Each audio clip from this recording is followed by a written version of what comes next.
अस्सलाम वालेकुम। उम्मीद है कि तमाम दोस्त खैर आफियत से होंगे। आज आप लोगों के साथ एक मैं स्ट्रेटजी शेयर कर रहा हूँ। इस मेथड को कहते हैं डोमिनेंट सेटअप।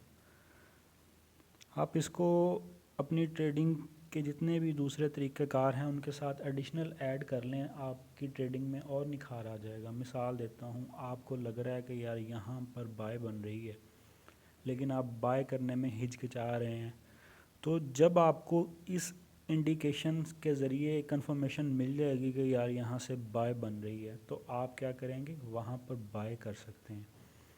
जहाँ पे बंदा सोच रहा होता है कि यार इसको इस वक्त सेल करना चाहिए कि नहीं करना चाहिए, बंदा किसी से मशवरा करता है कि क्या यहाँ पे इसकी सेल बन रही है या बाय बन रही है, तो उसमें ये जो कंफर्मेशन है आपको बड़ा सपोर्ट करेगी। आपको क्या कहते हैं, कॉन्फिडेंस आपका बिल्ड करेगी।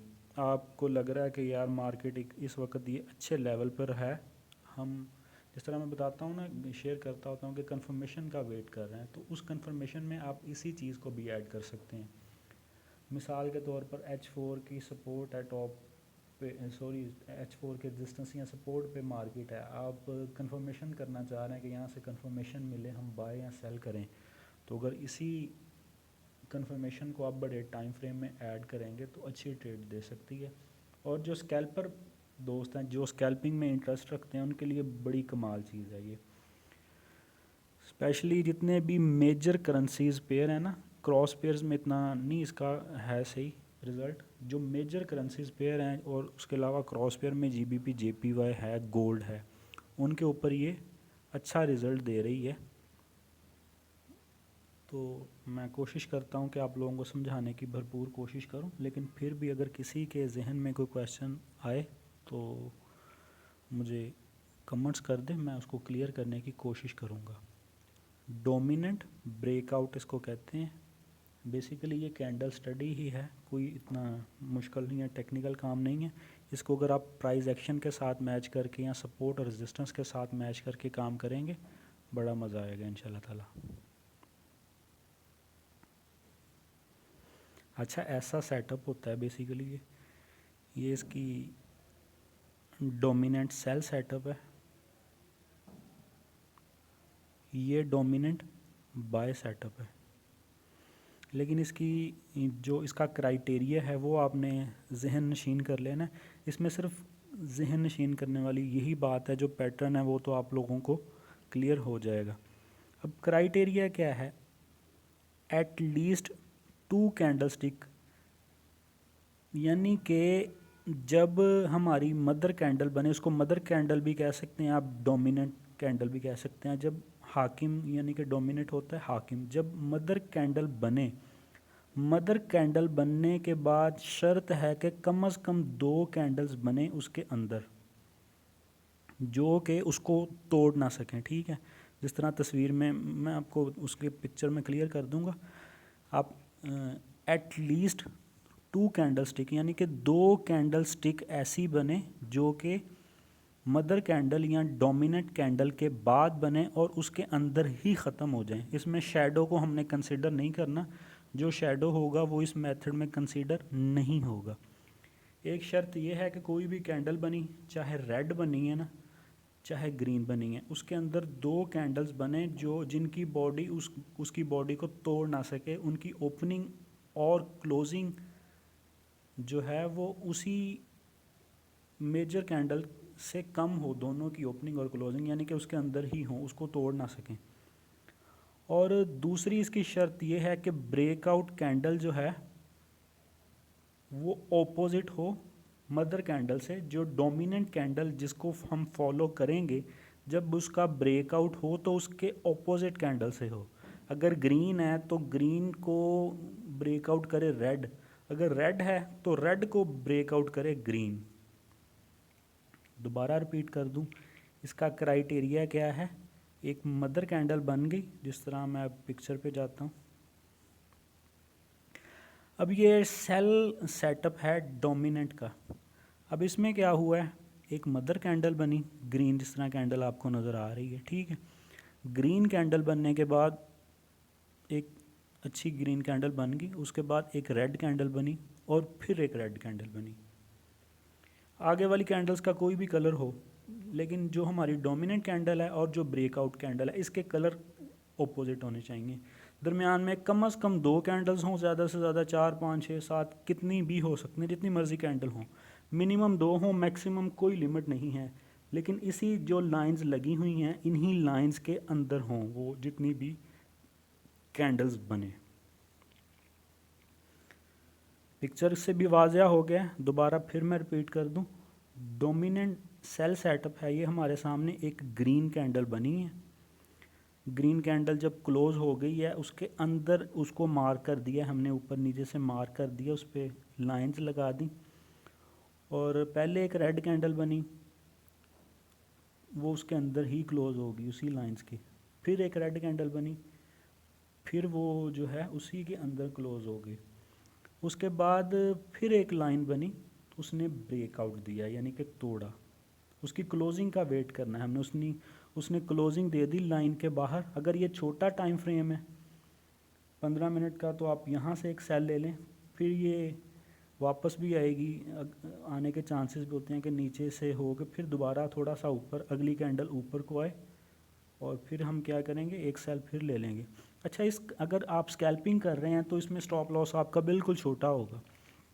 आपने डोमिनेंट का सेल सेटअप लिया है ना, तो जहाँ पे मदर कैंडल है, मदर कैंडल के थोड़ा सा कुछ 15-20 पिप्स ऊपर रखकर हम स्टॉप लॉस ले लेंगे।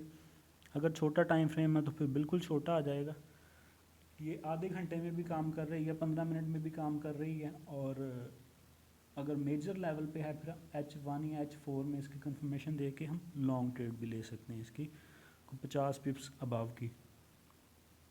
लेकिन जो स्कैल्पर्स हैं उनके लिए एक अच्छी चीज़ है कि वो इस पे अपनी ग्रिप लेके आएँ और इसको प्राइस एक्शन के साथ मैच करके, सपोर्ट रेजिस्टेंस के साथ मैच करके इसकी कंफर्मेशन लें और यहाँ पे सेल की ट्रेड लें और बिल्कुल ऊपर रख के उसका स्टॉप लॉस हो जाएगा।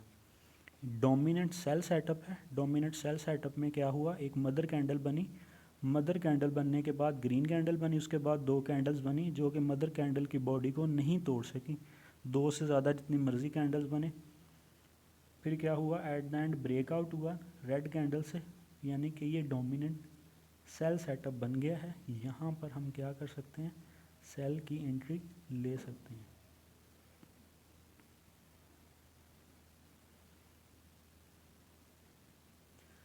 अच्छा, अब ये डोमिनेंट बाय सेटअप बना है। अब इसमें मदर कैंडल बनी है सेम।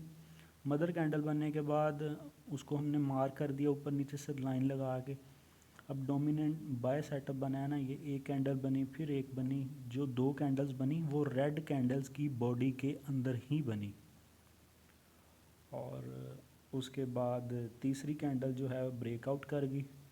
ब्रेकआउट करने के बाद जो उसके बाद चौथी कैंडल बनेगी, हम ब्रेकआउट होने पे भी एक छोटी सी एंट्री ले लेंगे जब कैंडल क्लोज हो जाएगी। और उसके बाद क्या होगा, जो भी टाइम फ्रेम है आपका, जब उससे अगली कैंडल बनेगी वो नीचे थोड़ा सा अंदर को आ सकती है, वो वापस आएगी, वहाँ से हम फिर एंट्री उठा लेंगे। इसका स्टॉप लॉस कहाँ पे होगा, जिस तरह ये मदर कैंडल जो है ना, मदर कैंडल की जो शेडो है मदर कैंडल का, वो शेडो छोड़ के थोड़ा सा नीचे रख के हम इसका स्टॉप लॉस लगा देंगे। ये हमारा डोमिनेंट बाय सेटअप है। मदर कैंडल जो है वो रेड बनी है और जो ब्रेकआउट है यहाँ पे ग्रीन वैलिड होगा। मदर कैंडल बन गई रेड, उसके बाद मार्क कर दिया हमने उसको, 2 कैंडल्स अंदर बनी हैं, तो हम फिर इसके ब्रेकआउट का वेट करेंगे। अब ये रेड कैंडल है, इसका ब्रेकआउट वैलिड होगा ग्रीन।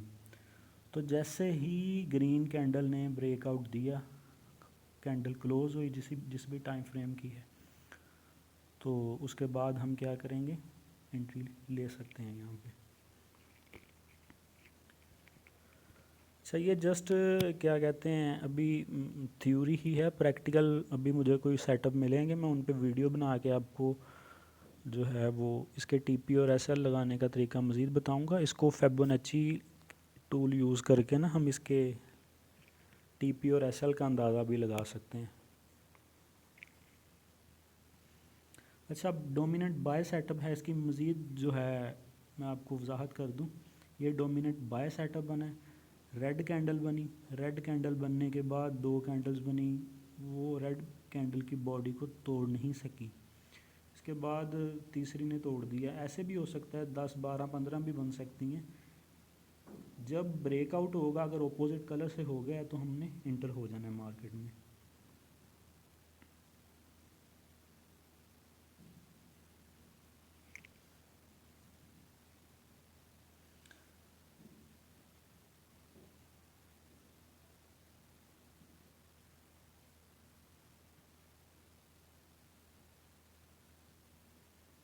अच्छा, यहाँ पे हमने रीटेस्ट का भी वेट कर सकते हैं, लेकिन एक एंट्री मैं कहता हूँ फ़ौरन ले लें। बाकी आप अपने एक्सपीरियंस के हिसाब से आपकी ग्रिप आएगी तो आपको मज़ीद आइडिया हो जाएगा जिस तरह इसमें दिखाया गया है।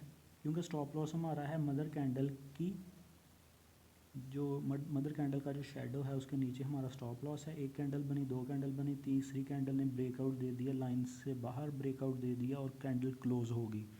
उसके बाद हम नीचे जिस तरह इसमें एंट्री जोन दिखाया गया है 50% उसके मिड में जो है कैंडल वापस आती है, वहाँ से हम बाय कर सकते हैं। जिस तरह यहाँ पे दिखाया गया है ना, ब्रेकआउट हुआ। अब ये देखें यहाँ पे 1, 2, 3, 4, 5, 6 कैंडल्स बनी हैं, ठीक है। छठी कैंडल ने ब्रेकआउट दिया तो नीचे हम रख के एंट्री ले सकते हैं। जो भी टाइम फ्रेम होगा उसके मुताबिक हम टीपी सेट कर लेंगे। इसकी जो प्रैक्टिकल वीडियो है, जो मुझे सेटअप मिलेंगे तो फिर मैं आपको वो आपके साथ ज़रूर शेयर करूँगा। इसमें यह है कि इसके जो सेटअप छोटे छोटे मिलते हैं ना 15 मिनट वाले, वो बंदा शेयर नहीं कर सकता। स्कैल्पिंग के लिए बहुत अच्छे हैं। जब आप लोगों को ये मेथड पे आपकी ग्रिप आ जाएगी तो मसला ही नहीं रहेगा आप लोगों के लिए। अच्छा, आप लोगों ने कोशिश करनी है अब इस मेथड के ऊपर। मैं कहता हूँ ये हफ़्ता सारे का सारा प्रैक्टिकल करें। जो भी आपके फेवरेट पेयर्स हैं उनके ऊपर आप प्रैक्टिस करें, रियल पे बेशक ना करें। आपका कॉन्फिडेंस बिल्ड करना है ना, अभी आपका कॉन्फिडेंस बिल्ड करना है और आपकी ग्रिप लेके आनी है। आप क्या करें, 1 या 2 हफ्ते डेमो अकाउंट के ऊपर प्रैक्टिस करें जो भी आपके फेवरेट पेयर्स हैं। और क्रॉस पेयर में अभी ना जाएं, क्रॉस पेयर में जीबीपी जेपीवाई पे जा सकते हैं। और गोल्ड जो है 15 मिनट में करें प्रैक्टिस, उसकी आधे घंटे में करें, 1 घंटे में करें। टाइम फ्रेम सभी आपके सामने है, पेयर सभी आपके सामने है। बेसिकली मैं समझाने की कोशिश की है, एक डायरेक्शन देने की कोशिश की है। अब बाकी आपके हाथ में है कि आप प्रैक्टिस करें, आप इसका रिज़ल्ट निकालें।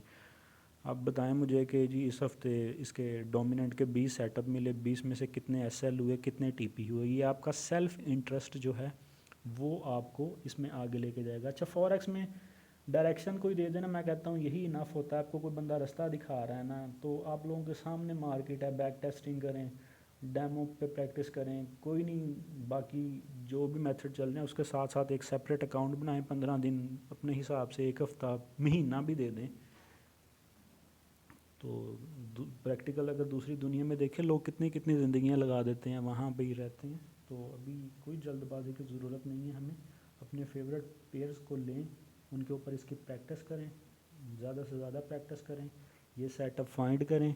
फाइंड करने के बाद इसकी एक्यूरेसी निकालें, देखें कि आपने कितने कितने पेयर्स में इस 1 हफ्ते में कितने पेयर्स में कितने सेटअप बने, कितने टीपी हुए, कितने एसएल हुए। आप कंक्लूजन निकालें, आपके सामने होती है सारी थ्योरी, ठीक है। जो आप लोगों के सामने रिज़ल्ट आएंगे मेरे साथ भी शेयर करें और अपना कॉन्फिडेंस भी डबल करें।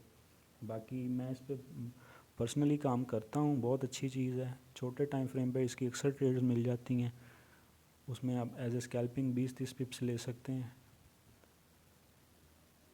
एज ए ट्रेडर अब आप मार्केट पे बैठे होते हैं तो बंदा वॉच करता रहता है। एक सेटअप आपके माइंड में होगा तो आपके काम में मज़ीद इम्प्रूवमेंट आएगी।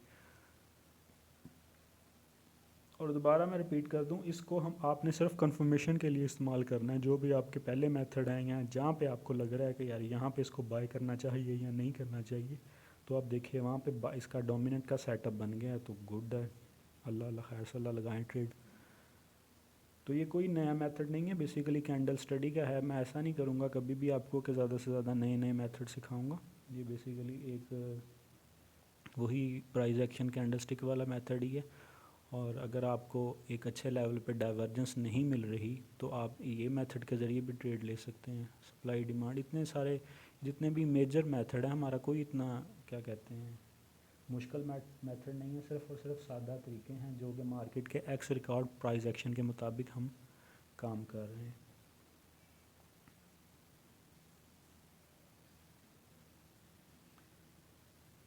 तो अगर किसी दोस्त का कोई सवाल हो तो इनबॉक्स में आ सकता है। शुक्रिया। अल्लाह हाफ़िज़।